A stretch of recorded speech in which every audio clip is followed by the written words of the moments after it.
पुरुषोत्तम मास महात्म्यम अध्याय 11। नारद जी बोले, बड़ा भारी तप जो इस कुमारी ने किया वह है, हे महामुने हमें सुनाइए। श्री नारायण बोले, अनंतर ऋषि कन्या ने भगवान शिव शांत पंचमुख सनातन महादेव को चिंतन करके परम दारुण तप आरंभ किया। सर्पों का आभूषण पहने देव, नंदी, भृंगी आदि गणों से सेवित, 24 तत्वों और 3 गुणों से युक्त, अष्ट महासिद्धियों तथा प्रकृति और पुरुष से युक्त, अर्चन से सुशोभित मस्तक वाले, जटाजूट से विराजित भगवान के प्रिय उस बाला ने परम तप आरंभ किया। ग्रीष्म ऋतु के शुरू होने पर पंचाग्नि के बीच में बैठकर, हेमंत और शिशिर ऋतुओं में ठंडे जल में बैठकर खुले हुए मुख वाली, जल में खिले हुए कमल की तरह शोभित होने लगी। सिर के नीचे फैली हुई काली और नीली अलकों से ढकी हुई वह जल में ऐसी मालूम होने लगी जैसे कीचड़ की लता सेवारों के समूह से घिरी हो। शीत के कारण नासिका से निकली हुई शोभित धूम राशि इस तरह दिखाई देने लगी जैसे कमल से मकरंद पार करके भ्रमर पकती जा रही हो। वर्षा काल में आसन से युक्त चौतरे पर बिना छाया के सोती थी और वह सुंदर अंग वाली प्रातः साय धूमपान करके रहती थी। उस कन्या के इस प्रकार के कठिन तप को सुन इंद्र बहुत चिंतित हो गए। सब देवताओं से दुर्दुषा और ऋषियों से स्पृहणीय उस ऋषि कन्या के तप में लगे रहने पर, हे इंद्रपनंदन, हे क्षत्रिभूषण, 9000 वर्ष व्यतीत हो गए। उस बाला के तप से भगवान शंकर ने प्रसन्न होकर उसे अपना इंद्रियातीत निज स्वरूप दिखाया। भगवान शंकर को देख देह में जैसे प्राण आ जाए वैसे सहसा खड़ी हो गई और तप से दुर्बल होने पर भी वह बाला उस समय हष्टपुष्ट हो गई। बहुत वायु और धाम से क्लेश पाई हुई वह शंकर को बहुत अच्छी लगी और उस कन्या ने झुककर पार्वतीपति शंकर जी को प्रणाम किया। उन भगवान का मानसिक उपचारों से पूजन करके भक्ति चित्त से जगत के नाथ की स्तुति करने लगी। कन्या बोली, हे पार्वतीनाथ, हे प्राणनाथ, हे प्रभु, हे भर्ग, हे भूतेश, हे गौरेश, हे शंभो, हे तम, हे मेरे आधार, आपको प्रणाम है। अनेक तापों से व्याप्त अंगों में पीड़ा जिसके ऐसा तथा परम घोर संसार रूपी समुद्र में डूबा हुआ, दुष्ट सर्पों तथा काल के तीक्ष्ण दांतों से डसा हुआ मनुष्य भी यदि आपकी शरण में आ जाए तो मुक्त हो जाता है। हे विभो, जिन आपने बाणासुर को अपनाया और मरी हुई अलर्क राजा की पत्नी को जिलाया, ऐसे आप हैं दयानाथ, भूतेश, मृत्युंजन, प्राणनाथ, हे दक्ष प्रजा की मक को ध्वंस करने वाले, समस्त शत्रुओं के नाशक, सदा भक्तों को संसार से छुड़ाने वाले, जन के हर्ता, हे प्रथम सृष्टि के कर्ता, हे प्राणनाथ, पाप के नाश करने वाले, आपको नमस्कार है। अपने सेवकों की रक्षा कीजिए। नृप बड़ी भाग्यवती मेघावी की तपस्विनी कन्या इस प्रकार मन से वाणी से शंकर की स्तुति करके चुप हो गई।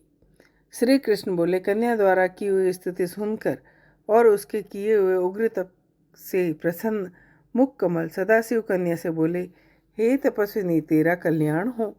तेरे मन में जो अभिष्ट हो वह वर तू मांग। हे महाभागे, मैं प्रसन्न हूँ, तू खेद मत कर। ऐसा भगवान शंकर का वचन सुनकर वह कुमारी अत्यंत आनंद को प्राप्त हुई और हे राजन, प्रसन्न हुए सदाशिव से बोली। कन्या बोली, हे दीनानाथ, हे दया सिंधु, यदि आप मेरे ऊपर प्रसन्न हैं तो हे प्रभु, मेरी कामना पूर्ण करने में देर न करें। हे महादेव, मुझको पति दीजिए, पति दीजिए, पति दीजिए, मैं पति चाहती हूँ, पति दीजिए। मैंने हृदय में और कुछ नहीं सोचा। वह ऋषि कन्या इस प्रकार महादेव से कहकर चुप हो गई। तब यह सुनकर महादेव जी उससे बोले, शिव बोले, हे मुनि कन्या के, तूने जैसा अपने मुख से कहा वैसा ही होगा। तूने 5 बार पति मांगा है, अतः हे सुंदरी, तेरे 5 पति होंगे और वे पांचों वीर, सर्वधर्मवेता, सज्जन, सत्य पराक्रमी, यज्ञ करने वाले, अपने गुणों से प्रसिद्ध, सत्य प्रसिद्ध, जितेंद्रिय, तेरा मुख देखने वाले सभी क्षत्रिय और गुणवान होंगे। श्री कृष्ण बोले, न तो अधिक प्रिय न तो अधिक अप्रिय। ऐसे महादेव के वचन को सुनकर बोलने में चतुरा कन्या झुककर बोली। बाला बोली, हे गिरजाकांत सदाशिव, संसार में एक स्त्री का एक ही पति होता है, अतः 5 पति का वर देकर लोक में मेरी हंसी न कराइए। एक स्त्री 5 पति वाली न देखी गई और न सुनी गई है।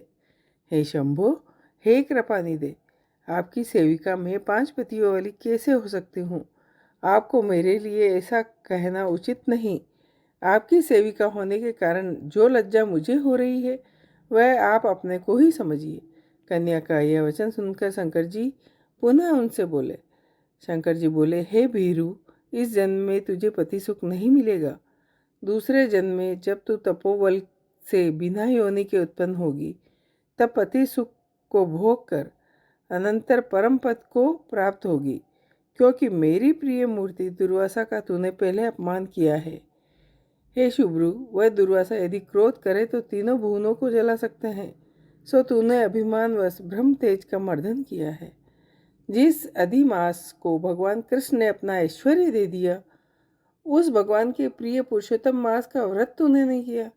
मैं ब्रह्मा आदि से लेकर सब देवता, नारद आदि से लेकर सब तपस्वी जिसकी आज्ञा सदा मानते चले आए हैं, हे वाले, उसकी आज्ञा का कौन उल्लंघन करता है?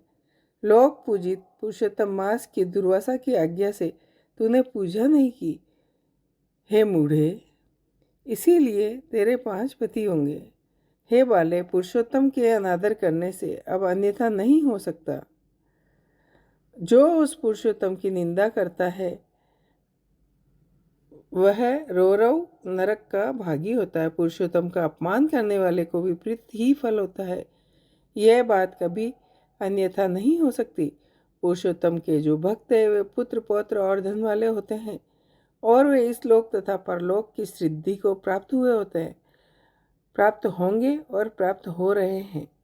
और हम सब देवता लोग भी पुरुषोत्तम की सेवा करने वाले हैं। जिस पुरुषोत्तम मास में व्रत आदि से पुरुषोत्तम शीघ्र ही प्रसन्न होते हैं, उन सेवा करने योग्य मास को हम लोग कैसे न भजे। उचित और अनुचित विचार की चर्चा करने वाले अतएव अनुकरणी जो मुनि हैं, उन अति उत्कृष्ट श्रेष्ठ तपस्वी पुरुषों का वचन कैसे मिथ्या हो सकता है? इस प्रकार कथन कहते हुए भगवान नीलकंठ शीघ्र ही अंतर्ध्यान हो गए और वह बाला युद्ध से भ्रष्ट मृगी की तरह चकित सी हो गई। सूत जी बोले, हे मुनीश, रेखा सदृश चंद्रमा के युक्त मस्तक वाले सदाशिव जब उत्तर दिशा के प्रति चले गए तब वृतासुर को मारकर जैसे इंद्र को चिंता हुई थी, उसी प्रकार मुनिराज की कन्या को चिंता बाधा करने लगी। इति श्री बृहन्नारदीये पुरुषोत्तम मास महत्यम 11वां अध्याय। जय हो।